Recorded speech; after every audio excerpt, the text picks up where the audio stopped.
Mhm. So to me, one of the worst rules that we have is this idea of light contact, which is so subjective.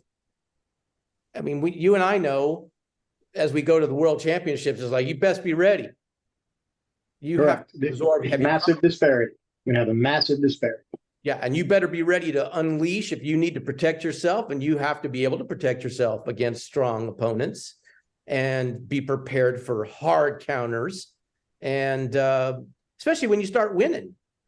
If you start winning the match, some people, if they don't have the technical ability to counter that, will counter it with power. Correct. To see if they can throw you off your game in some way. And, you know, there's that TKD Tickers video. It's just a short little clip of Grandmaster Boss's son throwing a reverse punch. You know, they're in open stance. The guy against, I think, Puerto Rican fella throws a fairly weak side kick, kind of like a CJ, kind of like this to get started. Yeah, and he checks it and comes over. Opens him up and drives that reverse punch, which is such a great classic counter to the lead leg. Seen it a lot in karate matches. Puts him on his butt, you know. I mean, so then it's like, okay, well, that's a great example. Here's an example. And it's held up. This is like a great example. And then the question, you have other people, wow, that was kind of heavy. It seemed like that might have been heavy contact. The world championships, yo. Better be better with your side kick if you're going to go against it.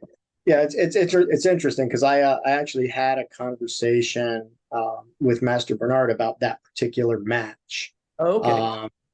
And my position on it, you know, as both a WACO coach and an ITF coach and umpire, you know, and a referee, WACO referee and an ITF referee, is that, and this is not to take anything away from Timothy Boss, because Timothy Boss is an outstanding athlete in both WACO and in the ITF, but that was a kickboxing match. That was not an ITF match according to the rules which we are governed by. That was your assessment. That was my assessment. It was also Master Bernard's assessment. You know, the referee basically stepped back and let this happen. You know, it's a and while we don't want umpires to influence the outcome of the match, the specific job of the center referee is to enforce the rules according to as they are and protect the athletes, right? And that second part of it, when we're talking about the ITF, it means a little different than perhaps it means in WACO, right? WACO is more, yes, it's like contact, but it's more what we would consider semi-contact, right? It's not full contact, but the ring is smaller, you're managing the fight differently, and there's much more engagement, right? It's a much more, it's a lot less movement based because you're punished for going out of the ring. Like, you know, you lose points if you go out of the ring in WACO. It's a strategy if you go out of the ring potentially in the ITF. It's clock management. It's, you know, so the approach is a little different. So, you know, having seen that fight, that was more of a full contact event, really. It was a kickboxing event, in my view. Right. So you kind of see some, just to kind of define that a little bit more, in the WACO event, you're going to see someone's like, you know, hey, you got to have kind of a punch count. You know, you got to have you have to keep your busyness, right? We said that's correct. And you really do an ITF sparring too, but it's managed differently, right? Management of the ring, because the ring is big, right? We're dealing with an 8-meter ring. Yeah. You know, and then a 1 meter out of bounds. Whereas in WACO, it's a 7-meter ring. It's a smaller ring. Yeah. And 1 foot out of bounds is out of bounds. Right. You know, and if I do that, tighter, you're tight. You're right there in the pocket a lot more. Yeah, exactly. So it's managed differently, right? And so and fighters are transferring back and forth between WACO and the ITF, and it is absolutely showing in ITF sparring, which is really what we're going to be mostly talking about today. But the management of fights are different. The way you would coach up a fighter, strategy to approach a fight is really different. So when you get fights where the referee maybe is just taking a step back and not necessarily managing the fight, in the fact that they're protecting the athletes, because remember in both WACO and in the ITF, knocking someone out is a no-no. You cannot do it in WACO. If I knock somebody out in WACO, I'm out. And same thing in the ITF. So we've got to be conscientious of these rules. And it's one of the challenges that the guys who are fighting in continuous sparring on the open karate circuits are running into, because it's more chaotic. And again, the rings are even smaller than WACO, and the technique has basically gone down the toilet. So they're throwing their head down, lots and lots of punches, and the referees are not trained to manage it. Nobody knows the rules, and so you end up with problems. Yeah. So, we're looking for technical fighting within a particular rule set. So everybody plays a role, right? The athletes play a role, the coaches play a role, and the referees play a role. And they all have a job to do. So it's all these working parts that need to work together to have high level athletes. Yeah, I think it's a real it's a struggle, because there's transitions with rule, especially when you're trying to elite level, you're pushing the rule boundary. This is something that you would tell your athlete anyway. You want to be on the edge of what's allowable, because if there's a gray zone in a rule set, that is where you need to be. If you've got two very competitive athletes, you need that person who takes that little bit extra, maybe just a little bit advantage of something that's not clear, may have advantage in the actual outcome. And it's not to say you're trying to break the rule. I'm talking about within the rule set. If you have subjective elements, like a center ref who's doing things, if you're watching as a coach or an athlete, you see the center ref is like, man, I'm not engaged in the match, then, and they're stepping back and letting people go, then you need to be able to adjust, pretty fast to say, look, this is what's going to happen, and have your athlete be prepared for that. So having cross-train, going to different types of competitions, preparing yourself for those rules. And I guess it brings into question this whole idea of, knocking someone out is a no-no. I mean, what we're doing a combat art, and the idea that you're throwing techniques that can be, I mean, quite honestly, as you and I both know, some of these techniques can be lethal. Oh, no, without a question.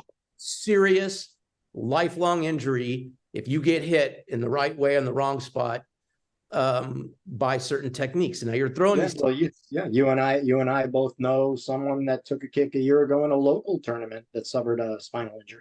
I mean, these things do happen. Yes. It is not ballet.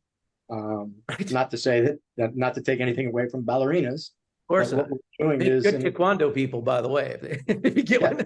Yes, absolutely. So somewhere in there, there's this sweet spot, right?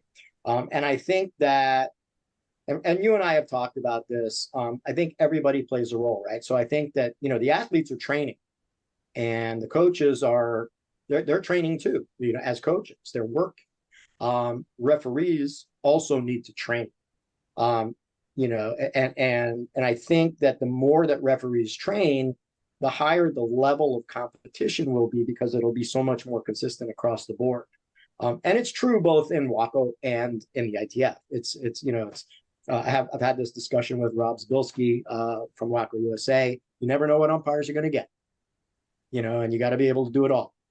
You got to be able to move, you got to be able to pitter patter, and you got to be able to trade, depending on what you got going on. Yeah. And that's the reality. So, our fighters need to be versatile. The game is evolving, which is, part of what we're going to talk about. And it is not the toe-to-toe game it used to be, in the 80s, especially in the States. We would, you remember the old USTF, championships, we would regularly get carted away. People would, the EMTs were busy. Hospitals were busy. Certainly for a tryout, the plan was to see who's going to be strong enough to manage a power, and so that result is that, well, look, we're trying to send people to the World Championships. We don't want anyone getting hurt. We're going to make sure that the trial is now. This is a trial by fire. and you guys better be tough. So, I've went through the rules again, and they have some very clear definitions about, and of course, I'm going to go to the IUC coming up here in February. We'll go to IUC. Yeah. Master, I'll see you there. Yeah, it'll be good time, of course. I think Master Auditson will be there as well as Master Benz. So it'd be good opportunity to ask and kind of dig in deep a little bit more on this understanding of this issue, because if we don't, and I hate to do it. I go to be an umpire for selfish reasons. I want to be a better coach, and I want my athletes to know what's going on. So that's probably more the drive for why I want to do it. But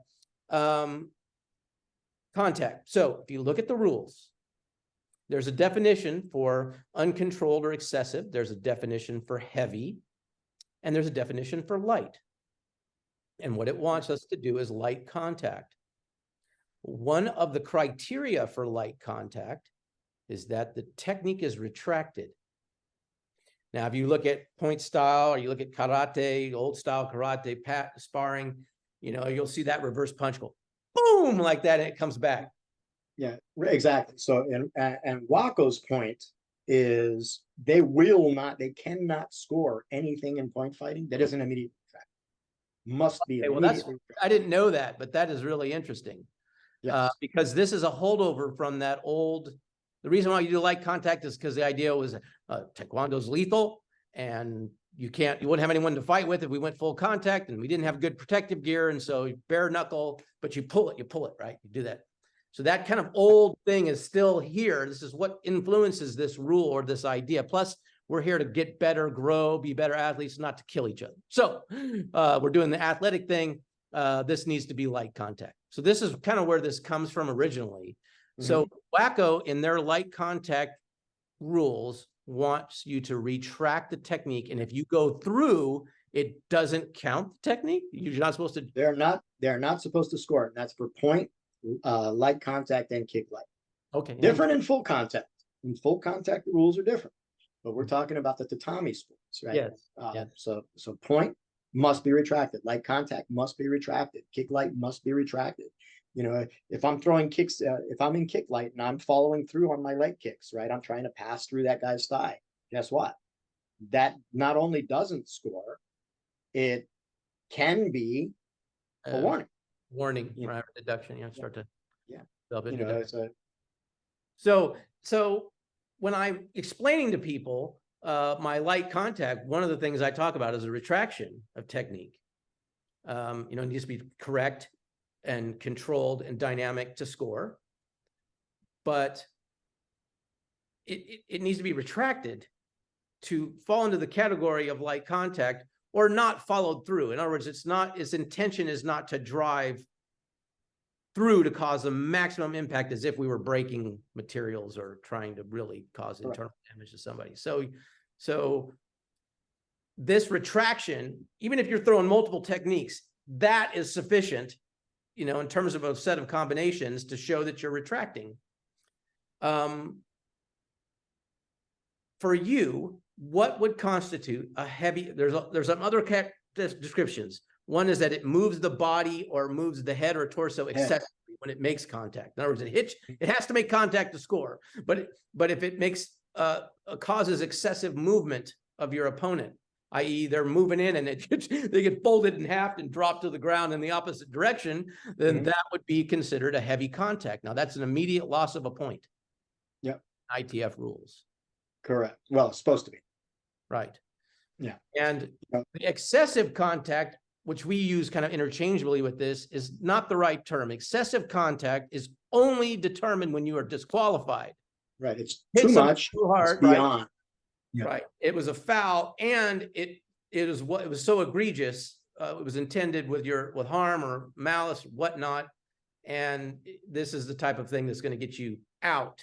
However, we see heavy contact wherein concussion or potentially someone being knocked out or being partially stunned, and then they get back up and they seem to be okay, but they're stunned. But that could also be indicative of a concussion, resulting in a disqualification. Yeah. So I look at striking with stopping power not necessarily redirecting, right? Buckling, but striking with stopping power. Exactly. Versus. Right. Because we'll have these, sometimes your opponent's coming forward and you can be throwing a technique at high velocity that makes impact that may result in an injury, even though it was a high velocity retracted technique. These things happen. Yeah. You have to look at the dynamic of what happened, right? The situation. But if I am sliding in on my sidekick, right? And I freeze this person, they physically can't move. I'm pushing the limits of what we would consider heavy contact.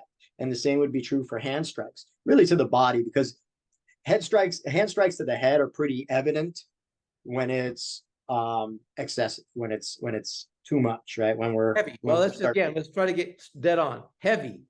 Heavy. Foul. Yeah. Excessive means excessive. You qualify for excessive, you're out. Yeah. So but the heavy contact, that snapping of the head, right?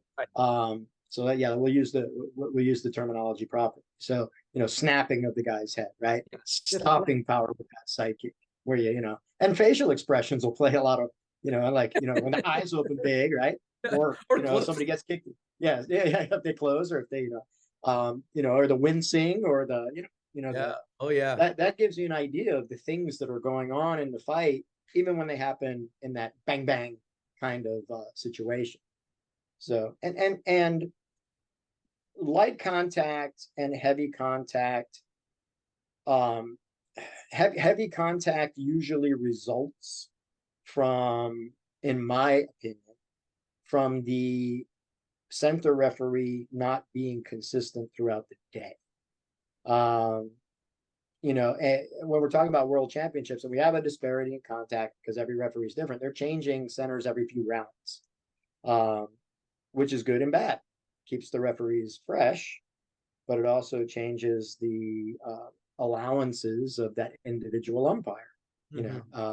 So it's different when you're looking at it from that standpoint. And it's really within the fighter and the coach's realm to be adaptable within a fight. When you're changing referees every few fights. Sure. If you're dealing with a referee that's inconsistent with their calls all day, heavy contact may very well happen without them calling anything, right? And then all of a sudden they may call it. Yeah. Right. So it is hard on the athletes, and it is hard on the coaches.